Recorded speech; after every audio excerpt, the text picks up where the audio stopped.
Hello and welcome back है तुम्हारे favourite channel जेंटाकू सेनपाई पर। तो हमने पिछले एपिसोड में देखा था लूफी और कोबी एक छोटी सी बोट लेके निकल पड़े हैं रोनोनुआ ज़ोरो को ढूंढने और अपने क्रू में शामिल करने के लिए। वो दोनों एक आइलैंड पर उतरते हैं और यहीं से स्टार्ट होता है हमारा एपिसोड 2। लूफी हर किसी से पूछ रहा होता है ज़ोरो कहाँ मिलेगा, लेकिन जैसे ही लोग ज़ोरो का नाम सुनते हैं सब के सब डर के मारे भागना शुरू कर देते हैं। ये देखकर कोबी शॉक हो जाता है और कहता है तू पागल है क्या? ज़ोरो कोई नॉर्मल इंसान नहीं है, लोग उसे डराते नहीं उससे डरते हैं। फिर कोबी कहता है चलो मरीन लीडर मॉर्गन के बारे में पूछते हैं, लेकिन सरप्राइज यही मिलता है। मॉर्गन का नाम सुन के लोग और भी ज़्यादा डर जाते हैं। मतलब क्लियरली है इस आइलैंड पे कुछ तो गड़बड़ है। काफ़ी ढूंढने के बाद लूफी और कोबी फाइनली मरीन बेस तक पहुंच जाते हैं और वहाँ जो देखते हैं वो शॉकिंग है। ज़ोरो एक दीवार पर बंधा हुआ है, कम्प्लीटली हेल्पलेस। लूफी तुरंत कहता है इसे तो हमें बचाना ही पड़ेगा। कोबी तुरंत मना करता है आर यू क्रेजी, अगर ये रिलीज हो गया ना तो सबसे पहले तुझे ही मारेगा। तभी एक छोटी लड़की ज़ोरो के पास आती है, वो उसके लिए राइस बॉल लेकर आई होती है, लेकिन तभी वहाँ कुछ मरीन्स आ जाते हैं और वो उस लड़की का खाना जमीन पर फेंक देते हैं और उसे बर्बाद कर देते हैं। और सिर्फ इतना ही नहीं, वो लड़की को पनिश करने वाले होते हैं सिर्फ इसलिए क्योंकि उसने एक क्रिमिनल को खाना दिया। और जब वो लोग उसे दीवार से नीचे फेंकने वाले होते हैं, लास्ट एंड पर लूफी जंप करता है और उस लड़की को बचा लेता है। यहाँ पे एंट्री होती है मॉर्गन के एरोगेंट बेटे की, जो अपनी पावर का मिसयूज करता है और सबको धमकाता है। ज़ोरो उसे कामली बोलता है बस 10 दिन और फिर तुझे पता चलेगा मैं कौन हूँ। लूफी ज़ोरो के पास जाता है और ज़ोरो कहता है वो राइस बॉल मेरे मुंह में डाल दो। लूफी कहता है ये तो गंदा हो चुका है, लेकिन ज़ोरो इंसिस्ट करता है और बिना कंप्लेन किए उसे खा लेता है। यहीं लूफी समझ जाता है ज़ोरो कोई विलन नहीं, एक रियल हीरो है। बाद में लूफी ज़ोरो से कहता है मैं चाहता हूँ तुम मेरे क्रू में स्वॉर्ड्समैन बने। ज़ोरो सीधा मना कर देता है और कहता है मैं तुझे मार दूंगा। और लूफी कैजुअली बोलता है कोई बात नहीं, पहले तलवार तो ढूंढ लेते हैं। लूफी अपनी गम पावर का यूज करता है और ज़ोरो शॉक हो जाता है ये बंदा है या रबर। उधर मॉर्गन अपनी स्टैचू बनवा रहा होता है, तभी लूफी वहां घुस जाता है और गलती से स्टैचू को तोड़ देता है। मॉर्गन गुस्से में ऑर्डर देता है इसे मार दो। मीनवाइल कोबी ज़ोरो को फ्री करने की कोशिश कर रहा होता है और फाइनली लूफी ज़ोरो की तलवार भी ढूंढ लेता है। ज़ोरो बंधा हुआ है, कोबी उसके पास खड़ा है और मरीन्स उन दोनों पर गन्स ताने हुए हैं। लूफी वहां पर उड़ता हुआ आता है और सीधा ज़ोरो के सामने खड़ा हो जाता है, लेकिन लूफी को कुछ भी नहीं होता क्योंकि उसकी बॉडी रबर की है। बुलेट उसके अंदर जाके वापस बाउंस हो जाती है। लूफी अपना पायरेट किंग वाला ड्रीम बताता है। ज़ोरो थोड़ा सीरियस हो जाता है और कहता है तुझे पता भी है पायरेट्स किंग बनने का मतलब क्या होता है? लूफी फुल कॉन्फिडेंस में पायरेट्स किंग का मतलब पायरेट्स किंग बनना, और मुझे वही बनना है। तब लूफी ज़ोरो की 3 स्वॉर्ड्स ले आता है और ज़ोरो कहता है ये तीनों मेरी ही हैं। और फाइनली ज़ोरो लूफी को कैप्टन बोलता है। यहीं कंफर्म हो जाता है ज़ोरो ऑफिशियली क्रू ज्वाइन कर रहा है। ज़ोरो कहता है अगर तुम मुझे फ्री नहीं करोगे तो मैं क्रू ऐसे ज्वाइन करूंगा। जैसे उसकी रोप खुलती है, ज़ोरो एक स्वॉर्ड्स को मुंह में और दोनों स्वॉर्ड्स को हाथों में पकड़ लेता है। वो सबको वार्निंग देता है अगर एक भी कदम बढ़ाया तो सब मरोगे। और मरीन्स लिटरली डर भी जाते हैं। ज़ोरो बोलता है मेरा भी एक सपना है दुनिया का नंबर 1 स्वॉर्ड्समैन बनना, और अगर उसके सपने के बीच कोई आया मैं उसे भी मार दूंगा, चाहे वो तुम ही क्यों ना हो। लूफी हंसते हुए कहता है मुझे भी एक स्ट्रॉन्ग स्वॉर्ड्समैन चाहिए था। मॉर्गन अपनी आर्मी को ऑर्डर देता है अटैक करने के लिए। मॉर्गन खुद फाइट के लिए आता है अपनी ह्यूज एक्स के साथ, वाली एक्स नहीं काटने वाली एक्स। वो लूफी पर अटैक करता है लेकिन लूफी इजीली डॉज कर देता है। फिर लूफी एक पावरफुल किक मारता है और एक और अटैक के साथ मॉर्गन फाइनली डिफीट हो जाता है। मॉर्गन का बेटा कोबी पे गन तान देता है। लूफी बिल्कुल काम रहता है और कहता है कोबी डरने वाला नहीं है। कोबी जोर से चिल्लाता है अगर मैं मर भी गया तो कोई बात नहीं। ये कोबी का बिगेस्ट कैरेक्टर मोमेंट होता है। मॉर्गन के हारते ही सारे मरीन्स और विलेजर खुश हो जाते हैं क्योंकि मॉर्गन उन्हें फोर्सली कंट्रोल कर रहा था। अब वो सब फाइनली रिलीज हो चुके हैं। लूफी ज़ोरो को कोबी के एक रेस्टोरेंट में खाना के लिए ले जाता है। ज़ोरो बोलता है मैं बहुत दिनों से खाना नहीं खाया है। बातें होती है ग्रैंडलैंड के बारे में, एक डेंजरस समुंदर जहाँ सबसे बड़ा पायरेट्स जाते हैं, और वही जगह है जहाँ वन पीस ट्रेजर छुपा हुआ है।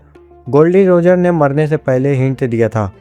लूफी कहता है तो फिर वहीं जाना पड़ेगा। मरीन्स आते हैं और लूफी ज़ोरो को आइलैंड छोड़ने को कहते हैं। लूफी समझ जाता है कोबी को मरीन ज्वाइन करना है, इसलिए वो एक्टिंग कर रहा है। कोबी उसका दोस्त है और उसे फाइट भी करता है सिर्फ इसलिए ताकि वो कोबी को फ्यूचर सेव कर सके। फाइनली कोबी हिम्मत करके मरीन्स ज्वाइन कर लेता है और उसका सपना भी स्टार्ट हो जाता है। लूफी और ज़ोरो अपनी छोटी सी बोट लेकर निकल पड़ते हैं। विलेजर्स और मरीन्स उनको सैल्यूट करते हैं। पहली बार पायरेट्स को मरीन सैल्यूट कर रहे हैं। जोरो कहता है ये हिस्ट्री में पहली बार हो रहा है। और दूसरी तरफ 3 पायरेट्स अपनी बोट पर होते हैं और खुश होकर बोलते हैं कि आज उन्होंने बड़ा खजाना लूट लिया है। अब कैप्टन बगी उनसे नाराज़ नहीं होंगे। तभी उन्हें एक और बोट दिखती है जिसमें एक लड़की बेहोश पड़ी होती है। नामी होश में आके बोलती है गर्मी की वजह से वो बेहोश हो गई थी और पानी के बदले खजाना देने का ऑफर करती है। पायरेट्स लालच में आके उसकी बोट पर चढ़ जाते हैं, लेकिन जब वो खजाने का बॉक्स खोलते हैं अंदर सिर्फ एक गुड़िया होती है। जब वो पीछे मुड़ के देखते हैं तो नामी उस बोट को और सारा खजाना लेकर भाग चुकी होती है। और तभी तूफान आता है और उनकी बोट डूब जाती है। लूफी बोलता है कि उसे भूख लगी हो और जोरो उसे डांटता है कि वो रास्ता भटक गए हैं। और दोनों की बहस के बीच में लूफी की हैट उड़ जाती है और उसको पकड़ने के चक्कर में हमें लूफी का पास्ट दिखाया जाता है। छोटा लूफी शैंक्स और उसकी क्रू के साथ बैठा होता है और पायरेट्स बनने की जिद करता है, लेकिन शैंक्स मना कर देता है। तभी एक डेंजरस पायरेट आता है और शैंक्स की इंसल्ट करता है और उस पर ड्रिंक फेंक देता है, लेकिन शैंक्स बिल्कुल काम रहता है और हंसता है। लूफी को यह बात बिल्कुल पसंद नहीं आती और गुस्से एक गम गम डेविल फ्रूट खा लेता है। इसके बाद उसकी बॉडी रबर की हो जाती है, लेकिन वो कभी स्विम नहीं कर पाएगा। नेक्स्ट डे वही पायरेट्स आता है और लूफी को पकड़ लेकर समुंदर में फेंक देता है। लूफी डूबने लगता है, तभी एक सी मॉन्स्टर आता है। तभी एंट्री होती है शैंक्स की। वो लूफी को बचा लेता है, लेकिन उसका अपना एक हाथ गवा देता है। शैंक्स बोलता है ये बस एक छोटी सी कुर्बानी है। जाते वक्त शैंक्स अपनी स्ट्रॉ हैट को लूफी को दे देता है और बोलता है कि एक दिन इसे वापस देना। लूफी रोता है और कहता है मैं पायरेट्स किंग बनूंगा। वापस प्रेजेंट में लूफी अपनी हैट को याद कर रहा होता है। फिर वो एक बर्ड पकड़ने की कोशिश करता है, लेकिन वो एक मॉन्स्टर बर्ड निकलती है और लूफी को उड़ा ले जाती है। जोरो उसे बचाने की कोशिश करता है और दूसरी तरफ नामी मैप लेकर भाग रही होती है और लोग उसका पीछा कर रहे होते हैं। तभी आसमान से लूफी नीचे गिरता है। तभी नामी एंट्री लेती है और लूफी को अजीब सी स्माइल देती है और थैंक्स बोलती है उसके बचाने के लिए और कहती है कैप्टन आप मुझे बचाने आ गए, और ये कह के वो वहाँ से भाग जाती है। उधर लूफी पर अटैक होता है। एक बंदा उसे जोर का पंच मारता है। वो तुरंत उठता है और अपना आइकॉनिक मूव यूज़ करता है, गम गम पिस्तौल। एक ही हिट में दोनों एनिमीज डाउन। नामी ये सब देख रही होती है और लूफी से पूछती है क्या वो उसके साथ टीम अप करेगा। वो पायरेट्स का खजाना चुराती है और प्रोफेशनल एक थीप है, लेकिन लूफी इसे इग्नोर करके चला जाता है क्योंकि उससे ज़्यादा इंपॉर्टेंट चीज़ चाहिए खाना। नामी स्मार्ट मूव करती है और बोलती है मैं तुम्हें फूड दूंगी, और बस लूफी मान जाता है। अब एंट्री होती है डेंजरस विलन कैप्टन बगी। वो अपने स्टोलन मैप को ढूंढ रहा होता है और पता चलता है कि नामी ने उसको चुरा लिया है। बगी का एटीट्यूड और पावर स्कैरी है। लोग कहते हैं वो अपनी डेविल फ्रूट यूज़ करेगा और फिर वो अपनी बॉडी को अलग अलग पार्ट्स में कंट्रोल करता है। नामी एक प्लान बनाती है। वो बगी का क्रू ज्वाइन करके नाटक करती है। दूसरी साइड लूफी को फंसा के उसे वहाँ से ले आती है। बगी नामी को बोलता है अगर तुम लॉयल हो तो लूफी को कैनन से उड़ा दो। नामी कंफ्यूज हो जाती है, एक तरफ सर्वाइवर दूसरी तरफ इंसानियत। तभी लूफी बोलता है मुझे तुम पर भरोसा है। ये लाइन पूरा ये सीन इमोशनल बना देती है। जब सब कुछ खराब होने वाला होता है तभी एंट्री होती है जोरो की। सब शॉक हो जाते हैं। जोरो तुरंत बगी पर अटैक करता है, उसे टुकड़ों में काट देता है। बगी को कुछ नहीं होता क्योंकि उसने चॉप चॉप फ्रूट खाया है। लूफी और जोरो मिलकर फाइट कंटिन्यू करते हैं और नामी भी फाइनली डिसीजन लेती है। एंड में कैनन फायर होता है, पूरा एरिया ब्लास्ट हो जाता है। दूसरी तरफ हम देखते हैं जोरो को, जो खुद को इतना इंजर्ड होने के बाद भी लूफी को सेफ जगह ले जा रहा होता है। तभी जोरो नामी को देख के पूछता है ये लड़की कौन है, और लूफी कैजुअली बोलता है ये हमारे क्रू की नेविगेटर है। नामी थोड़ी कंफ्यूज होती है क्योंकि जोरो अपनी जान पर रिस्क डाल के लूफी को बचा रहा है। दूसरी तरफ ट्विस्ट, बगी अभी भी जिंदा है और वो अपने राइट हैंड मोजी को बुलाता है। मोजी एक बीस्ट टेमर है, मतलब वो एनिमल्स को कंट्रोल कर सकता है। नेक्स्ट सीन में लूफी और जोरो एक डॉग को देखते हैं। नामी के पास केज की की होती है, लेकिन गलती से वो की को गिरा देती है और डॉग उसको खा लेता है। अब लूफी फंस गया है केज में और सब शॉक में। तब एक ओल्ड मैन आता है और जोरो का ट्रीटमेंट करता है। वो बताता है कि वो टाउन का मेयर है। फिर डॉग के बारे में बताता है ये डॉग अपने मरे हुए मालिक के पेट शॉप की रक्षा कर रहा है। ये सुन के लूफी को काफ़ी बुरा लगता है। तभी मोजी एंट्री लेता है और बोलता है कि वो उस डॉग को कंट्रोल करेगा, लेकिन डॉग उसका हाथ ही काट लेता है। यहीं पे हमें डॉग का नाम पता चलता है, चूचू। मोजी अपने लाइन रीची के साथ लूफी पर अटैक करता है। अटैक के चक्कर में केज टूट जाता है। नामी शॉक में है, तुम हो क्या, तुम्हें कुछ होता क्यों नहीं। मैं पायरेट्स का किंग बनने वाला हूँ। फ्लैशबैक में दिखाया जाता है कि चूचू अपने ओनर से कितना ज़्यादा प्यार करता था और अब वो उसकी दुकान की रक्षा कर रहा है, चाहे जान चली जाए। मोजी और उसका लाइन चूचू पे अटैक करते हैं और उसकी शॉप को जला देते हैं।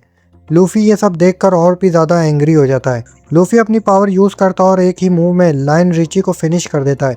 मोजी डर के मारे माफी मांगता है, लेकिन लूफी कहता है तुम्हारी माफी से उसका दर्द वापस नहीं जाएगा, और एक और पावरफुल पंच के साथ मोची को भी हरा देता है। लूफी चूचू के पास लास्ट बचा हुआ पेट फूड रखता है और बोलता है सॉरी, मैं सिर्फ इतना ही बचा पाया। ये सीन लिटरली दिल तोड़ देता है। मोजी जाके बगी को सब बताता है। बगी गुस्से में अपना स्पेशल कैनन रेडी करता है टाउन डिस्ट्रॉय करने के लिए। मेयर उसको रोकने आता है, लेकिन बगी उसका गला दबा देता है और तभी लूफी एंट्री मारता है। नामी और जोरो भी आ जाते हैं। मैं तेरा बैंड बजा दूंगा बगी। ये सुनते ही बगी फुल गुस्से में आ जाता है। मेयर बगी को रोकने आता है, लेकिन लूफी उन्हें साइड में हटा देता है ताकि उन्हें इंजरी ना हो। नामी थोड़ी शॉक्ड होती है, लेकिन जोरो बोलता है सही डिसीजन था। लूफी डायरेक्टली बगी को बोल देता है बड़ी नाक वाले, और बस यहीं से बगी का फ्यूज उड़ जाता है। वो अपनी कैनन से अटैक करता है, लेकिन लूफी अपनी रबर पावर से कैनन बॉल को वापस उस पर ही फेंक देता है। ह्यूज एक्सप्लोजन होता है। सबको लगता है बगी खत्म, बट ट्विस्ट, बगी अभी भी जिंदा है, और इस बार वो अपने एक और डेंजरस मेंबर को लाता है, कबाजी। कबाजी एक एक्रोबोट स्वॉर्ड्समैन है, मतलब फाइटिंग प्लस सर्कल स्किल का डेडली कॉम्बो। कबाजी लूफी पर अटैक करने जा रहा होता है, तभी एंट्री लेता है जोरो। कैप्टन से पहले क्रू से लड़ना पड़ेगा। कबाजी तुरंत अटैक करता है फायर ट्रिक्स स्वॉर्ड्स कॉम्बो के साथ, और सबसे डेंजरस बात, वो बार बार जोरो को ऑलरेडी इंजर्ड जगह पे अटैक कर रहा होता है। कबाजी जोरो को प्रूव करता है तुम इंजरी की वजह से हार जाओगे। मैं कभी हारता नहीं और ना ही बहाने बनाता हूँ। इस सीन में जोरो का करेक्टर लिटरली शाइन मारता है। इतने सीरियस फाइट के बीच में भी लूफी बोलता है जोरो तू बड़ा ही कूल लग रहा है। इधर नामी क्वाइटली बगी का ट्रेजर चुराने निकल जाती है। Smart plus sneaky. कबाजी फाइनल अटैक के लिए आता है और जोरो अपनी 3 स्वॉर्ड स्टाइल में रेडी रहता है। ओनिगिरी। एक ही मूव में कबाजी डाउन। जोरो फाइट जीत जाता है, लेकिन खुद भी थक के गिर जाता है। वो लूफी से कहता है आगे तू संभाल लेना। अब स्पॉटलाइट लूफी पे। बगी अपनी चॉप चॉप पावर यूज करके अपनी बॉडी को अलग अलग पार्ट में कर लेता है। लूफी डॉज करता है, काउंटर अटैक करता है, गम गम पिस्टल। फाइट के बीच में बगी लूफी की स्ट्रॉ हेड को डैमेज कर देता है, और बस यहीं से लूफी का रियल एंगर ट्रिगर होता है। लूफी कहता है ये मेरा खजाना है। बगी शैंक्स का नाम लेता है और बताता है कि वो उसके साथ ट्रेनिंग कर चुका है, लेकिन बगी शैंक्स को इंसल्ट करता है। शैंक्स के बारे में बुरा सुन के लूफी फुल सीरियस हो जाता है और सीधा बगी पर अटैक कर देता है। उसे पकड़ के पूछता है शैंक्स कहाँ है।